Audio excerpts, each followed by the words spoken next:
Hello students, welcome to Meetu maths classes. आज class 12 की definite integral की सीरीज में मैं कुछ जो क्वेश्चन डिस्कस करने वाली हूँ that is coming in the hots of definite integrals. और ये क्वेश्चन काफी टेंटेटिव रहता है for your board examination also. So let's do it. Your question is you have to integrate x sin pi x within the limits -1 to 3/2। तो आप सबको पता है कि मॉड्यूलस फंक्शन को डायरेक्टली आप इंटीग्रेट नहीं कर सकते, you have to first define it. तो आपको इस फंक्शन को डिफाइन करने के लिए आपको सबसे पहले ये देखना है आपका function with in your limits कहाँ चेंज हो रहा है। तो आपको ये देखने के लिए आपको सबसे पहले इस फंक्शन के रूट्स निकालने पड़ेंगे। तो रूट्स निकालने के लिए you have to equate x sin pi x is equals to 0। तो आपका दो फंक्शंस का multiplication is equals to 0, that means either x is equals to 0 और sin pi x is equals to 0।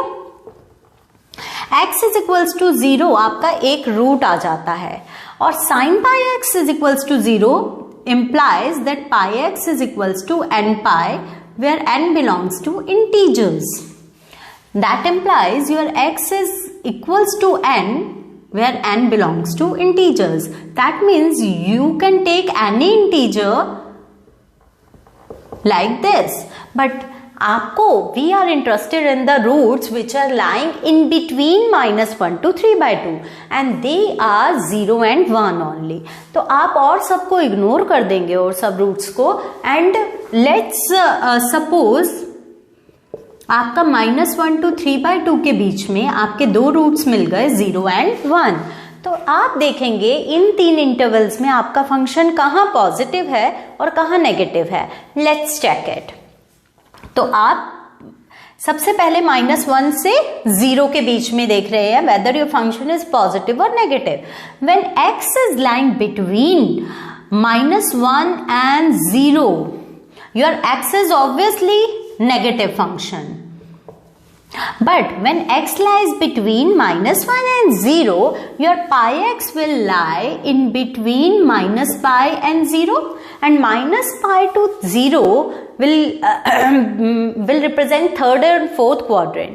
और third और fourth quadrant दोनों में ही आपका साइन फंक्शन इज नेगेटिव। तो दो नेगेटिव फंक्शंस मल्टीप्लाई जब होंगे they will give you a negative positive input। तो जब मॉड्यूलस x को पॉजिटिव इनपुट मिलता है तो आपका फंक्शन पॉजिटिव ही रहता है। Now let's check your function in between 0 to 1. When x is lying in between 0 to 1, your x is obviously positive. But what is sin pi x? When x is in between 0 to 1, your pi x will lie in between 0 to pi. तो 0 to pi will represent first and second quadrant और first और second quadrant में your sin function is positive. So this is also positive। और जब दो positive functions multiply होते हैं तो आपको एक पॉजिटिव इनपुट देते हैं। तो here also your function is positive। Next, let's try to find out function in between 1 to 3/2। तो when x lies in between 1 to 3/2, your x is obviously positive function. And what is sin pi x? Pi x will lie between pi to 3/2 and that represents third quadrant. So in the third quadrant your sine function is negative, so this will give you a negative input। और positive और negative functions multiply होके will give you a negative input। and modulus x को जब भी negative input मिलता है तो आपको ये नेगेटिव से मल्टीप्लाई करके उस आंसर को थ्रो कर देता है। तो हमें पता है कि आपका this function is positive in between -1 to 1 and in between 1 to 3/2 your function is negative. So let's define, now we can define our modulus function. तो modulus function को जब आप define करेंगे तो ये कैसे definition आप इसकी दोगे कि between -1 to 1 your x is your fx is this only, क्योंकि आपको पॉजिटिव इनपुट मिल रहा है और मॉड्यूलस x को जब भी पॉजिटिव इनपुट मिलता है modulus of 2 will throw 2 only, तो ये एज इट इज आपके फंक्शन को थ्रो करेगा. बट इन बिटवीन 1 2 3/2 जब इसे नेगेटिव इनपुट्स मिल रहे हैं तो it will throw -x sin pi x. तो आपने अपने मॉड्यूलस फंक्शन को फर्स्ट ऑफ ऑल डिफाइन करना है. आफ्टर डेफिनेशन अब हमें पता है कि in between our limits -1 to 3/2 हमारा फंक्शन 1 पर ब्रेक हो रहा है. तो by using the property, third property of definite integrals, we can divide this integral into two integrals. आप अपने इंटीग्रल को दो इंटीग्रल्स में डिवाइड कर सकते हैं. इन between -1 to 1 your function is x sin pi x and in between 1 to 3/2 you are going to integrate -x sin pi x dx. So your I will become this only. अब आप realise करते हैं कि इस integral के question में भी you have to integrate x sin pi x and in this integration also you have to integrate x sin pi x only. तो अब आप दो इंटीग्रल के क्वेश्चंस में सेम इंटीग्रल करने की बजाय हम इसको सेपरेटली इस इंटीग्रल को देख लेते हैं कि ये इंटीग्रल किसके इक्वल आएगा. तो let's take this as the first statement and consider this. What is integral x sin pi x dx? अब आप इस फंक्शन को इंटीग्रेट करने के लिए, because this is the product of two functions, तो आप इसके अंदर बाय पार्ट्स यूज कर सकते हैं. और बाय पार्ट्स का रूल क्या होता है? Your first function will be algebraic will be your first function and trigonometric you will take as the second function. So yeah, integral is for take first function as it is, integral of second minus derivative of first, integral of second, whole integral. Now integral of sin pi x is minus cos pi x upon pi minus derivative of x is 1, integral of sin pi x is cos pi x upon pi